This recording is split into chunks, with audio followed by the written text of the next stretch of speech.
Minsan, hindi kailangan ng isang kaso ng ilang taong pag-aanalisa, matinding investigasyon o maingat na pag-iisip. Minsan, sapat na ang maliit at di inaasahan detalye para lumitaw ang mga betag. Isang gasgas sa sapatos, minsan na ipadala ng ilang minutong huli o hindi maburang search history. Doon nagsisimula mabunyag ang lahat. Numero 10. Noong Oktubre 2023, naiulat na nawawala ang isang hindi pinangalang 33 anyos na mamamayang Cuban. May isang kamag-anak na nakatanggap ng text message mula sa telepono ng lalaki, ngunit napansin niyang kakaiba ang nilalaman ng mensahe at hindi ito karaniwan sa kanya. Ayon sa ulat, sinabi sa mensahe na nakilala niya ang isang babae kaya nagpa siyang umalis ng Espanya at itinapon ang cellphone. Dahil sa pagduda sa text, iniulat ng kamag-anak sa awtoridad ng Tijueco ang insidente, kaya nagsimula ang paghahanap sa bisita. Bumisita ang lalaking Cuban sa baryo ng Tijueco sa Hilagang Soria. Nagsimulang magsagawa ng walang humpay na paghahanap ang mga awtoridad para sa kanya, ngunit wala silang natagpuang kakaiba. Kaunti-bang ang kanilang impormasyon, ngunit kasabay ng ulat ng pagkawala niya, may di inaasang nagkataon na kalaunay nagdala ng solusyon sa misteryo ng pagpatay. Noong Oktubre ng 2023, dumaan ang sasakyan ng Google na nagmamapa ng mga kalsada sa Tijueco sa unang pagkakataon. Matapos ang 15 taon at kalaunan ay nakakuha ito ng malabong ebidensya ng isang kakilakilabot na krimen. Nang matukoy ang posibleng galaw ng nawawalang lalaki, ginamit ng mga investigador ang Google Street View at nakita nila ang isang kahina-hinalang eksena. May punang sasakyan sa gilid ng halos walang laman na eskinita. Bukas ang likurang compartment. May lalaking nakayuko sa likurang compartment na tila naglalagay ng malaking puting sako. Sa dagdag na investigasyon, lumabas na may naunang larawan din mula Google noong ding araw na iyon. Ang malabong larawan ay tila nagpapakita ng isang tao na nagtutulak ng karitilyang may kaparehong puting malaking sako. Mahalaga ang dalawang larawang ito sa paglutas ng pagkawala ng 33 anyos na Cubano mamamayan. Gamit ang Google Street View, natuntun ng pulis ang bahay ng isang lalaki at ng kanyang dating kasintahan. Natuklasan ng mga investigador na kilala ng parehong panig ang nawawalang lalaki. Ang babae na kapareha ng nawawalang lalaki at ang ex-boyfriend nito ay inaresto sa hinalang pagdukot na humantong sa investigasyon ng pagpatay at pagkakatuklas ng nawawalang lalaki. Noong unang bahagi ng Desyembre 2023, natagpuan ang kanyang torso sa mababaw na libingan sa kalapit na sementeryo na nagpapatunay na siya ay pinatay. Kung wala ang maliliit na detalye na ibinigay ng Google Maps, maaring mas matagal pang nalutas ang kaso o baka hindi na ito nalutas kailanman. Tinulungan ng mga larawan ang pulisya na matukoy ang kahina-hinalang sasakyang ginamit sa krimen. Bilang siyam. Hindi lang sa Tijueco Village murder naging mahalaga ang papel ng Google sa paglutas ng malalaking krimen. Noong Enero ng 2003, nawala si Janine Petrick. 57 taong gulang at isang ina ng 3. Mula sa Durham, North Carolina, at sa Google natagpuan ang hindi mapapasubaliang ebidensya na nagdala sa paglutas ng kaso. Si Janine ay tsilista at para sa mga anak niya, nakakatawa, kakaiba at laging kaibig-ibig ang mga libangan niya. Inilarawan siya ng pamilya bilang makapanyarihan at mahilig sumubok ng di-tradisyonal na libangan gaya ng belly dancing at pagsali sa Durham Symphony Orchestra. Pinalaki niya ang mga anak sa Vermont kasama ang asawa niyang si Chaz. Pero nang pumanaw ito noong 1975 dahil sa sakit sa puso, napagtanto niyang kailangan ng bagong kapaligiran. Sa Durham niya, nakilala si Robert Petrick at muling umibig. Si Robert, nasa mga 50 ay hiwalay at kapareho ni Janine sa hilig sa musika, sining at pagluluto. Noong 2001, masaya silang nagpakasal. Sa pagtatapos ng 2022, may madilim na pagbabago. Habang naghahanda si Janine sa bagong trabaho, bigla siyang nawala ng komunikasyon sa mga kaibigan at pamilya. Noong Enero ng 2003, opisyal siyang naiulat na nawawala. Sabi ni Robert, hindi umuwi si Janine galing symphony, pero nalaman na di rin siya nakarating doon. Habang hinahanap ang ina ng 3, abala ang mga detektib sa pagkuha ng ebidensya laban sa pangunahing suspect. Pagkalipas ng ilang buwan, natagpuan ang bangkay ni Janine Petrick sa Falls Lake, 10 milya mula sa kanilang bahay. Dalawang mangingisda ang nakakita ng malaking trapal sa tubig. Inalis ito ng mga coroner at kinumpirma sa pagsusuri na ang labi ay kay Janine Petrick, ang nawawalang babae. Opisyal ng kinilawang pagpatay ang pagkawala. Sa mga sumunod na buwan, ginamit ng mga detective ang impormasyong tungkol kay Robert para patunayang siya ay may sala sa pagpatay.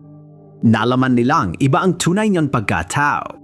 Hindi siya mapagmahal na asawa o para sa pamilya, kundi manloloko pala. Nalaman ng mga investigador na babaero siya at niloloko pati kinukuhanan ng pera ang mga babaeng walang kamalay-malay kasama si Janine. Hinukay nila ang kanyang nakaraan at natuklasan ang kasaysayan ng kasinungalingan, panlilinang at sunod-sunod na mga relasyon na nagdala sa isang konklusyon. Namumuhay siya ng dobleng buhay. Nagsimulang maghinala ang mga investigador na ang mga panloloko at mga pakikipagrelasyon niya sa iba ang maaring naging motibo sa pagpatay. Ayon sa kanila, baka nalaman ni Janine at sinubukang patahimikin siya ni Robert. Ang problema lang, wala silang ebidensya na siya ang pumatay kay Janine. Meron namang Google.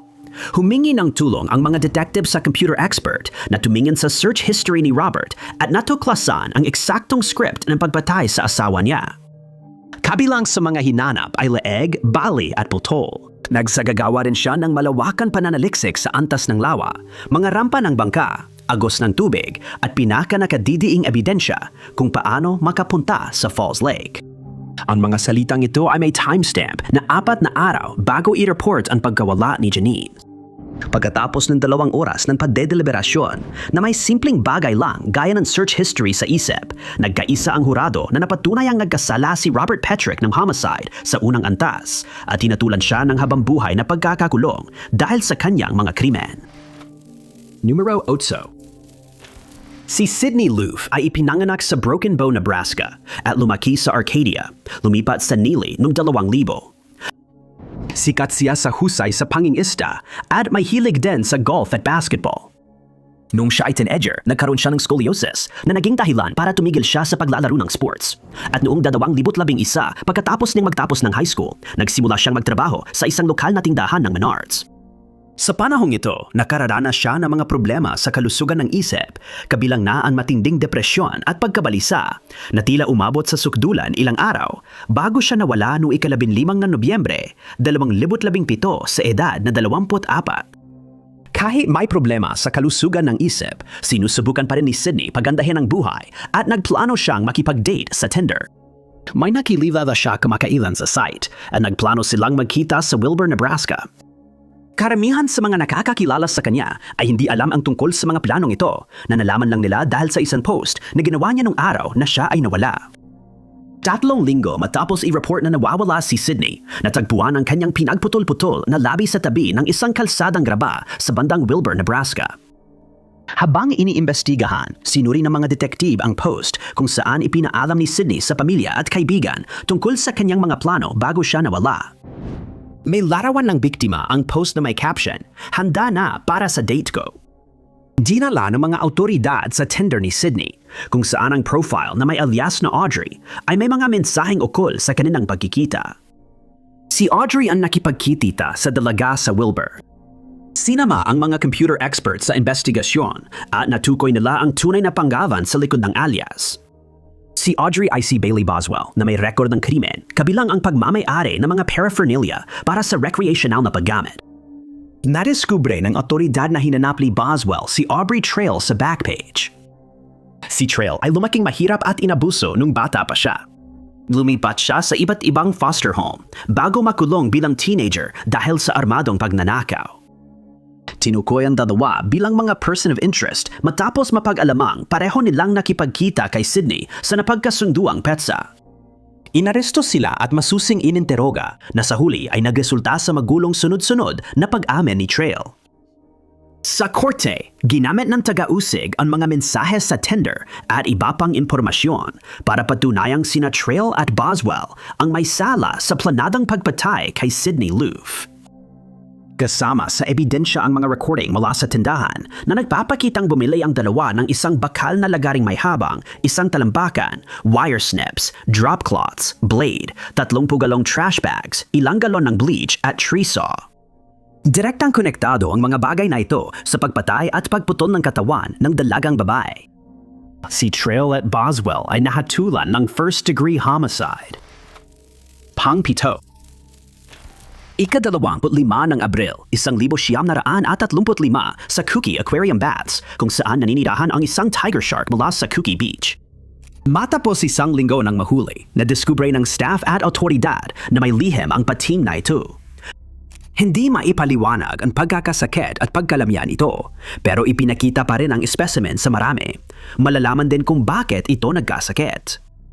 Sa harap ng manonood, isinuka ng pating ang parang braso ng tao. Tinawagan ng autoridad at inalis ang parte ng katawan sa tangke. Ang unang napansin ng mga investigador ay hindi ningipin ng pating ang pumutol sa braso. Inalis ito gamit ang talim. Dahil wala ang ibang bahagi ng katawan at di pa uso ang DNA tech noon, naging mahirap matukoy ang pagkakakilanlan. May kakaibang tattoo ang braso. Kinuhanan ng litrato ng pulis at inilathala sa Sydney Truth para sana makilala. Di nagtagal, lumapit si Edwin Smith at kinilala ang tattoo na pag-aari ng kapatid niya, si James Jimmy Smith. Si Jimmy, dating boksingero at tagapamahala ng billiard saloon, ay nawawala na ilang linggo mula Abril 7, 1935. Nagbigay si Edwin ng DNA para makumpirma ang pagkakatugma. Ang braso ay kay Jimmy at iniimbestigahan na ng pulisya ang pagpatay na mabilis nilang napagpasyahan. Sa sumunod na buwan, natunton ng mga investigador ang iligal na negosyanteng si Reginald William Lloyd Holmes, isang manloloko at smuggler. Kinuha niya si Jimmy para sa insurance scam at isinama rin ang dating sundalo at taga-Peking si Patrick Francis Brady. Nadiskubre ng mga investigador na si Brady ang huling taong nakita si Jimmy bago ito misteryosong nawala. Kalaunan, inaresto siya bilang suspect at hinarap sa paglilitis. Noong Mayo 16 sa paglilitis, nagpatotoo ang driver ng taxi na sinundo niya si Brady mula Carnella kung saan nag-iinuman at naglalaro ng baraha sina Brady at Jimmy at tinara siya sa Bayview Street, tirahan ni Holmes. Napansin ng driver na magulo siya, takot at ayaw alisin ang kamay sa bulsa. Ang mga kriminal na aktibidad, testimonya ng taxi driver, pagiging huling nakakita kay Jimmy ng buhay, at pagdiskubering informante siya ng pulisya ang dahilan ng pagkasuhan si Brady ng homicide. Numero 6. Noong Hunyo 1987 pitong si Andre Daigle, 27, taga New Orleans, ay umalis ng bahay para maghapunan kasama kaibigan sa Chi-Chi's Mexican Restaurant. Naglaro ang dalawa ng ilang rounds ng bilyar na nauwi sa isang gabi ng inuman at kasiyahan sa Mitchell's Lounge. Magdamag na nakipaglandian si Andre sa ilang babae, kabilang si Thelma na may espesyal na interes sa kanya.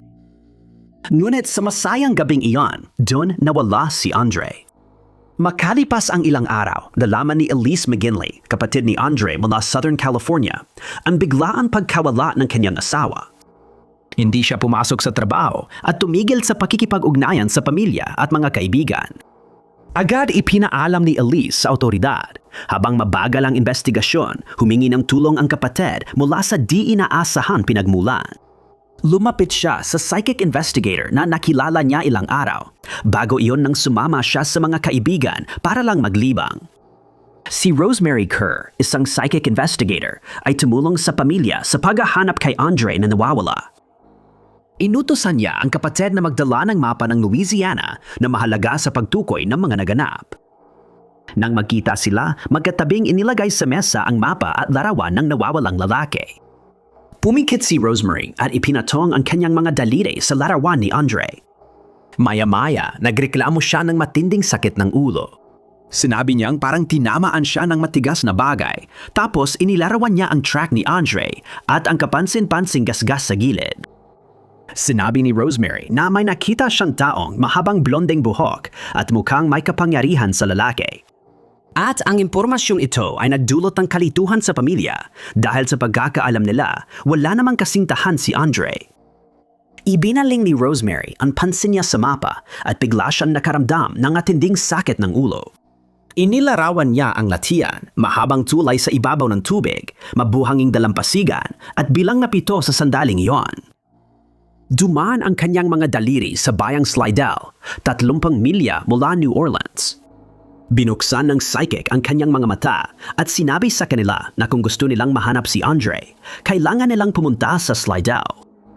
Ginawa iyon ng pamilya at habang papunta, nakita ni Elise ang isang pamilyar na truck na dumaan ng mabilis. Nalaman niyang kay Andre yon dahil sa mahabang gasgas sa gilid. Sinimulan ni Elise na sundan ang sasakyan at napansin niyang may 2 lalaki sa loob, ngunit wala roon ang nawawala niyang kapatid na lalaki. Naniwala ang pamilya na may alam ang mga lalaki sa sasakyan, kaya agad nila itong inireport sa pulisya na kaagad namang humabol at nagpahinto sa truck. Sina Michael Phillips at Charles Gervais na nasa ninakaw na sasakyan ay umamin sa pagpatay kay Andre Daigle ng tanungin. Nang tanungin kung bakit, sagot nila, curious lang sila kung kaya nila. Kasama sa plano ang kasintahan ni Michael na si Delma Horn, isang blonding babae. Sa investigasyon, natagpuan ang katawan ng biktima sa mabuhanging dalampasigan ng Manchac Swamp malapit sa Highway Exit 7. Umamin ang 2 lalaki sa pagpatay at hinatulang habang buhay na kulong na walang parole. Numero 5.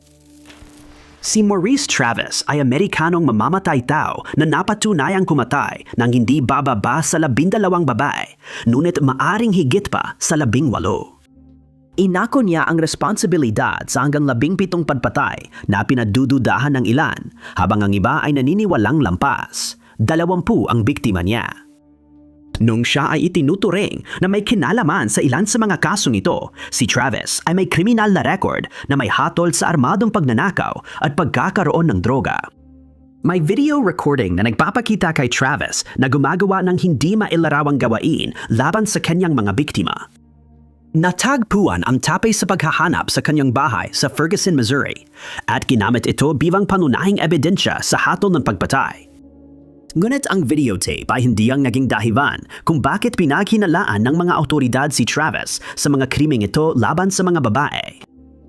Isang simpleng pagkakamali ni Travis ang nagtulak sa mga awtoridad sa bahay niya. Habang pumapatay, naging desperado ang baliw para sa atensyon at kasikatan. Kaya nagpadala siya ng liham na walang lagda sa reporter ng St. Louis Post-Dispatch. May mapa sa liham na may malaking X bilang marka ng lokasyon ng bangkay ng susunod na biktima sa West Alton, Missouri. Ang katangiang ito ay natuklasan pangkaraniwan lang ang pagkakagawa nito. Nalaman ng mga investigador na ang mapa ay mula sa Expedia ayon sa watermark nito. Ang Expedia ay isang online na travel platform na nagpapahintulot sa mga gumagamit na magplano ng bakasyon at nag-aalok ng mga flight, akomodasyon, pagrenta ng sasakyan at mga mapa ng destinasyon. Dahil natuklasang ito, natunto ng otoridad ang mapang ginawa sa Expedia kay Maury Travis na naging sanhi ng kanyang pagkakaaresto. Habang siya'y nasa kustodya, inimbestigahan ng pulisya ang kanyang tirahan at nadiskubre ang sivid pahirapan gamit sa pagpapahirap, taser, mga ginupit na artikulo sa diaryo tungkol sa sarili niyang mga krimen at isang videotape. Pang-apat, si Ronald Platt ay isang tagapag-ayos ng tubong Canada. Noong 1990, nakilala niya si Albert Johnson Walker, isang Canadian na financial consultant at manloloko. Nagkita ang dalawa sa Inglaterra at di nagtagal ay nagsimula silang magnegosyo ng magkasama. Makalipas ang 2 taon, sinabi ni Ronald na gusto niyang bumalik sa sariling bansa. Bumili siya ng one-way ticket para sa sarili at hinikayat siyang bumalik sa Canada. Iginit din ni Walker na iwan niya ang kanyang mga personal na gamit, kabilang ang kanyang lisensya sa pagmamaneho at sertipiko ng kapanganakan na sinabi niyang kakailanganin dahil magkasosyo sila sa negosyo. Noong 1995 na ubusan ng pera si Ronald, kaya bumalik siya sa England at muling nakipag-ugnayan sa kaibigan at kasosyo sa negosyo. Nang nasa England, biglang nawala si Ronald na walang paliwanag. Makalipas ang kanyang pagbabalik, may nahanap ang mga mangingisda na mga labi ng tao sa lambat. Ngunit hindi na nakilala ang bangkay dahil matagal na ito sa tubig. Ang halatang-halata lang ay ang Rolex na relo na nanatiling hindi napinsala at hindi naapektuhan kahit matagal nang nasa ilalim ng tubig. Dahil sa serial number ng Rolex, nagkaroon ng unang pahiwatig ang pulis. Dahil sa serial number, nalaman nilang si Ronald Platt ang may-ari ng relo. Ipinatawag si Walker sa investigasyon dahil siya ang kasusyo sa negosyo ng biktima at malamang na siya ang huling nakakita rito ng buhay. Sinabi niyang naniniwala siyang pumunta si Ronald sa Pransya. Pinalaya si Walker dahil walang ebidensiyang nag-uugnay sa kanya sa krimen. Bumalik ang mga investigador sa bahay ng lalaki para muling kapanayamin siya. Wala rin si Walker, ngunit nakausap ng mga detective ang isang kapitbahay na nagsabing isang lalaking nagangalang Ronald Platt ang nakatira sa tabi, hindi si Albert Walker. Nalaman din na ang nakatira rito ang may-ari ng bangkang natagpuan malapit sa kinaroroonan ng katawan ni Ronald. Ang GPS data mula sa bangka ay nagtuturo na ito ay nasa eksaktong lokasyon at oras ng pagbatay na itinakda noong huling bahagi ng Hulyo, 1970. Anim impormasyong nakuha rin gamit ang reserve power ng Rolex. Batay sa impormasyon mula sa Rolex, nakaw na pagkakakilanlan at GPS ng bangka, inaresto si Albert Walker at nahatulan ng first-degree homicide, pagmanakaw, panlilinlang at money laundering. Numero 3. Si William Bradford ay Amerikanong mamatay tao na nahatulan sa 2 kaso, pero pinaniniwala ang may higit sa 28 biktima. Noong 2006, inilabas ng Los Angeles County Sheriff's Department ang koleksyon ng mga litratong kuha ni Bradford na natagpuan sa kanyang apartment noong dekada 80 habang siya ay nililitis at hinatulan. Mahalagang ebidensya sa pagkakakulong ng namamatay tao ang mga larawang ito. Ipinakita sa mga litrato ang hanggang 54 na babae, bawat isa ay nasa posisyong pangmodelo. Gamit ang mga larawang ito, natukoy ng mga investigador ang modus ng mamamatay tao at inanalisa ang ilan para patunayan ang koneksyon ni Bradford sa pagkawala at pagpatay sa kanila. Natukoy ng mga litrato na ginagamit ni Bradford ang pagpapanggap bilang photographer na nangangakong magbibigay ng modeling career para akitin ang mga biktima sa liblib na lugar.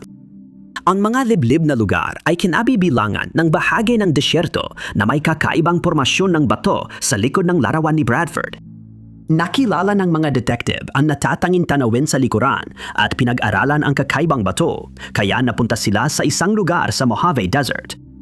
Isinagawa ang forensic analysis sa lugar at sa huli ay natuklasan ang isang campsite kung saan naganap ang ilang pagpatay.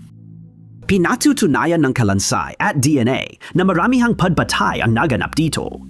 Dahil lumitaw ang lokasyon sa likod ng mga litrato ng peking litratista sa mga biktima, nakumpirma ng investigador na siya ay nasa lugar ng krimen at konektado sa mga natagpuang patay. Ang likuran ng mga simpleng litrato ang tuluyang humantong sa pagkakahatol kay William Bradford at tumulong sa paglutas ng ilang kaso ng pagpatay at pagkawala ng tao. Hingalawa. Noong 2002 sa Soham, Cambridgeshire, England, naganap ang isang di inaasahang pagpatay na nauwi sa dobleng pagpatay. Noong Agosto, nagkita ang magkaibigan para sa barbecue sa Red House Gardens. Kasama nila ang ibang kaibigan. Matapos ang mahigit 1 oras ng computer games at musika, umuwi na ang ilan sa kanila. Bandang 6:00 ng gabi, umalis ang 2 matalik na magkaibigan sa lugar na hindi nagsasabi kanino man. Balak nilang kumuha ng merienda sa vending machine ng Ross Pierce Sports Center. Pawi na sila sa 4 Red House Gardens at nadaanan ang bahay sa College Close. Hindi na nakabalik ang 2 sa Red House Gardens at nai-report na nawawala. Matapos ang ilang linggong matinding paghahanap na kinasangkutan ng mahigit sa 400 pulis, natagpuan ang mga bangkay ng mga nawawalang dalagita na itinapon sa mga halaman sa isang kanal. Ang dating kaso ng pagkawala ay naging kaso na ng pagpatay. Ang dobleng pagpatay sa tulong ng isang hindi inaasahang pinagmulan ay malulutas ng kasing bilis ng pagkakaganap nito. Ang stinging nettle at ang forensic botany analysis ang nagpapapanagot sa salari. Inanalisa ni Professor Patricia Wiltshire, isang botanista, ang masukal na kanal na pinagtagpuan ng mga bangkay. Napansin niya na kahit naapakan, ang stinging nettle sa tabi ng kanal ay nagpapakita ng pagbangon. Napansin ni Wiltshire na tumutubo na ang mga bagong sanga ng stinging nettle. Ang pagtubo nito ang naging batayan niya para matukoy ang tagal ng mga bangkay sa kanal. Itinapon ang mga labi 2 linggo na ang nakakaraan, kasabay ng pagkawala ng kaibigan. Itinuro ng timeline ang bahay sa College Close kung saan nakatira si Ian Huntley, ang senior na tagapag-alaga ng paaralan. Dito natulungan si Wiltshire ng iba pang mga forensic expert na itugma ang pollen mula sa stinging nettle sa pollen sa gulong ng kotse ni Huntley. Napatunayan ng masusing investigasyon na namatay ang mga biktima sa bahay ng suspect noong sila ay nawala. Noong 2003 si Huntley ay nahatulan ng double homicide at sinintensyahan ng habambuhay na kulong. Numero 1. Noong 1990, isa natagpuan ang katawan ni Denise Sharon Cold sa isang undeveloped na cul-de-sac sa suburban Philadelphia, 3 linggo matapos siyang mawala. Malinaw na biktima siya ng pagpatay, ngunit inabot ng 28 araw bago natukoy ng mga investigador ang salarin. Noong insidente, may relasyon si Denise kay Theodore Dill Donahue na in-interview ng pulisya. Sabi ni Donahue, huli niyang nakita si Denise noong insidente ng droga, kung saan silang dalawa ay gumamit ng bawal na gamot bago sila ninakawan ng di kilalang tao. Sabi niya tumakbo si Denise para humingi ng tulong, pero hindi na niya ito nakita ulit. May ilang panayam kay Donahue sa mga sumunod na taon, ngunit hindi siya naging pangunahing suspect sa investigasyon. Noon lamang, noong 2011, tuluyang masuri at mapag-aralan ang misteryo ng pagpatay at mailagay sa likod ng rehas ang salarin. Noong taong iyon, ginamit ni Professor Brian Wolf ng Temple ang bagong advanced photo-enhancing technology.